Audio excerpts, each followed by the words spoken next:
안녕하세요, 여러분. 차가운 바람이 더욱 매서워지는 것을 보니 한겨울이 되긴 되었나 봅니다. 한겨울이 되어 한파에 찬바람이 불면 우리는 따뜻했던 여름을 그리워하고, 여름이 되어 삼복더위에 지치노라면 겨울에 불던 시원한 바람이 그리워지곤 합니다. 우리는 늘 그렇게 우리가 가지고 있는 것보다도 가지지 못한 것에 대하여 그리움을 표현하곤 했던 것 같습니다. 오늘 읽어드릴 책은 푸른북스라는 출판사에서 나온 책인데요. 사랑하라, 어제보다 조금 더. 한번 읽어드리겠습니다.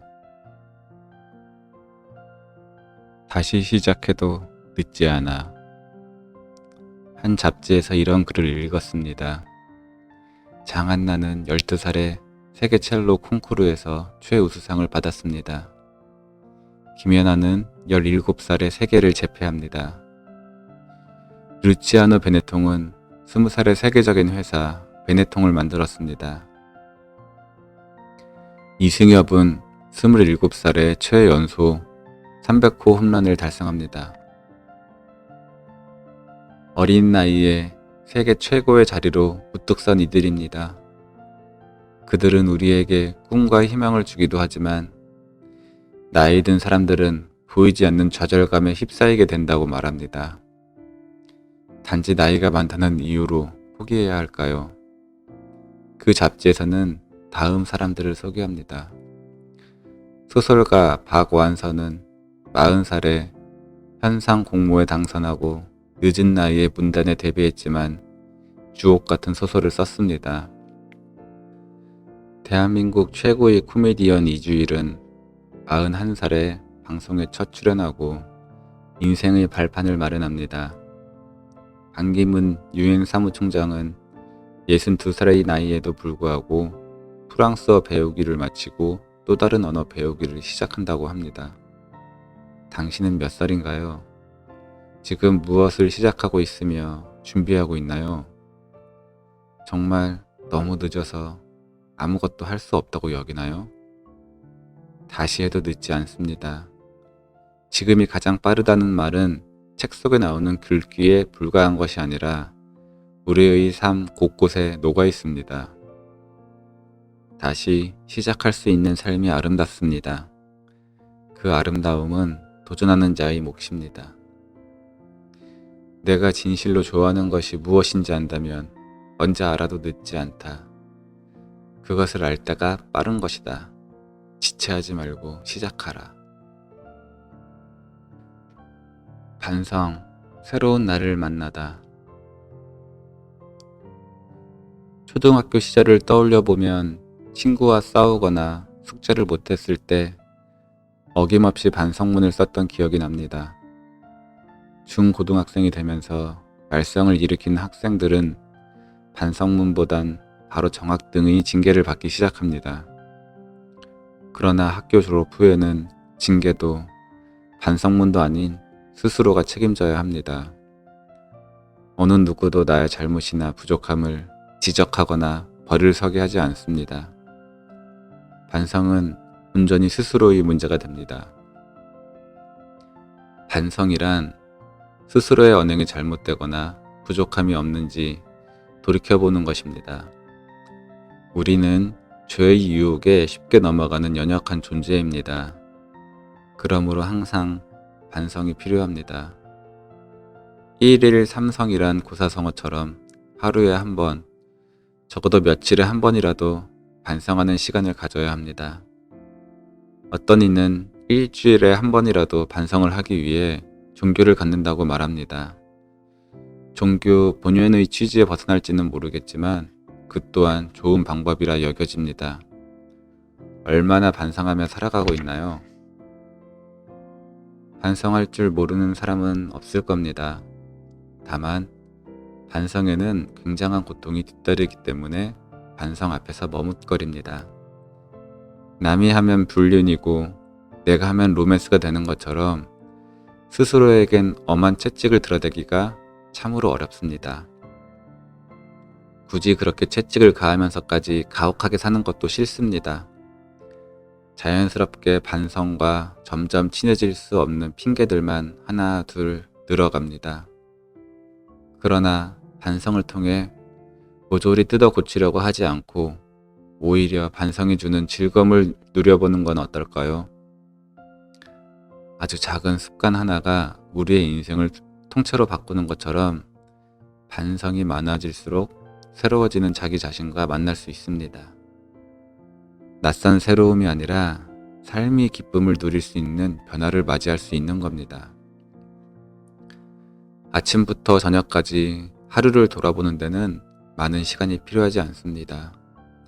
때론 단 5분이면 돌아볼 수 있는 날도 많습니다.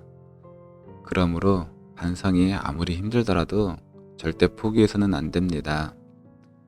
반성은 새로운 나와 만나게 해주는 큰 기쁨을 안겨주기 때문입니다. 내 마음을 지켜주는 친구. 친구란 내 슬픔을 등에 지고 가는 자라는 인디언 속담이 있습니다. 주변을 돌아봤을 때 나의 배우자와 가족이 내 인생의 가장 좋은 친구로 곁에 있는지, 그리고 마음 놓고 함께 울고 웃을 친구가 있는지 스스로에게 물어봐야 할 겁니다. 죽을 때까지 단 한 명의 친구라도 남아 있다면 행복한 삶이라고 합니다.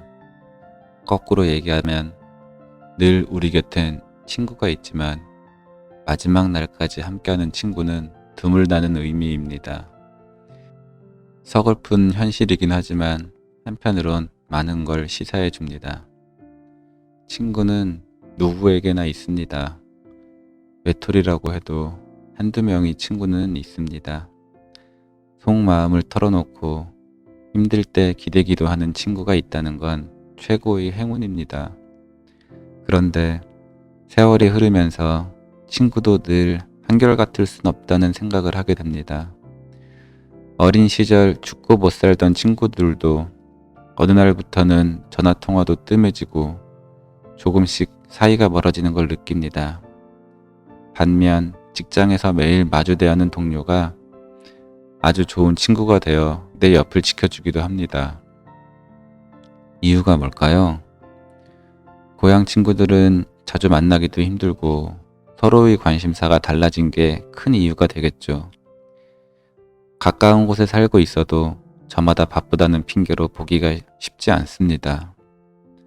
그러다 보니 가까운 직장 동료가 친구가 되기도 하고 사이버 세상에서 새로운 친구를 만들기도 합니다.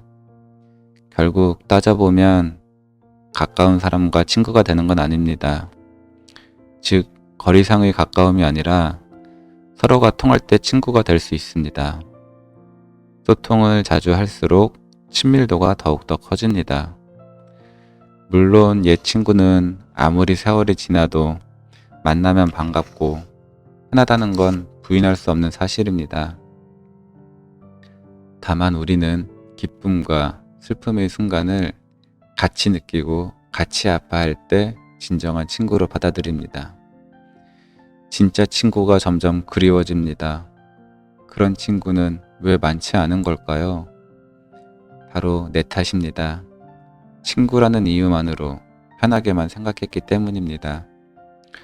어린 시절 친구 생일날 축하 카드와 시집 한 권을 건네던 그 마음이 어느 순간 사라지면서 친구와 점점 멀어졌습니다. 정의로운 삶에 대해 술 한잔 기울이며 토악질하던 친구들은 주식과 부동산 얘기를 늘어놓는 순간 내 곁을 떠나갔는지도 모르겠습니다. 친구를 위해서라면 밤낮을 가리지 않고 달려가던 일이 귀찮게만 느껴지면서 진짜 친구는 헛된 메아리가 되었습니다. 한 지붕 아래 살고 있는 부부도 노력 없인 사랑과 행복을 지키기 어렵습니다. 하물며 같은 하늘 아래에 있다는 것 말고는 늘 가까이 하기 어려운 친구라면 자신이 진심을 보여주며 우정을 표현해야 합니다. 진정한 친구를 곁에 둔 사람들을 보면 사소한 고민도 서로 나누고 도움을 청할 땐 얼른 손을 내밀며 마지막까지 같은 곳을 바라보는 노력을 기울입니다. 당신에게는 어떤 친구가 있습니까? 인생은 인생이다라는 말이 있습니다. 요즘은 인내하며 살아야 할 일이 많습니다. 그런 순간마다 자신의 마음을 지켜줄 친구 같은 배우자와 거리낌 없이 힘든 마음을 내보일 수 있는 좋은 친구가 있다면 인생도 살아볼 만할 것입니다.